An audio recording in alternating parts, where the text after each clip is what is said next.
So we initially were working within a family-run practice, and then we found out that dental partners were buying the practice.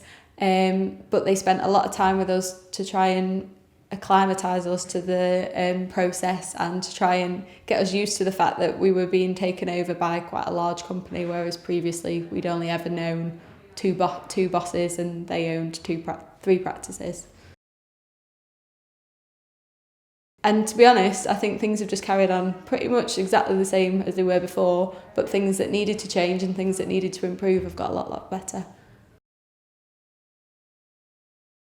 As part of my job, my favourite day of the week is looking after the outreach students, and there wasn't any scope for me to be able to do that anymore within this practice. So I've now going to another practice that's quite local to tutor the outreach students there, so that's a new opportunity.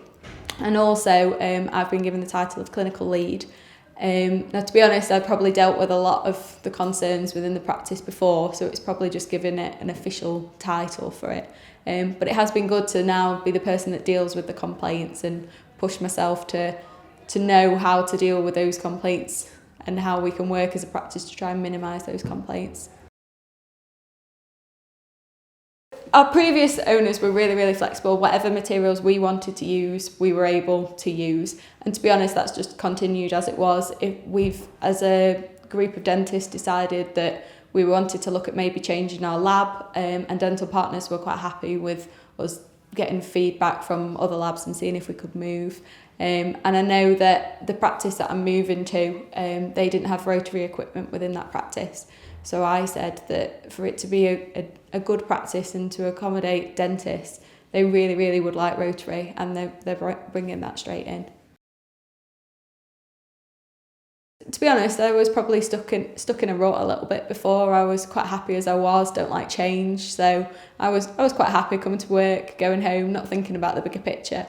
Whereas actually now we're being pushed to try and improve ourselves as dentists and improve ourselves personally. So for example, I'd have never really sold any private work before, and I just thought that was because patients around here don't like private work.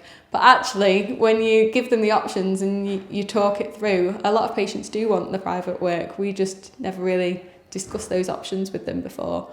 So yeah, that's pushed me to develop more clinically, and personally be a bit more confident about my own abilities.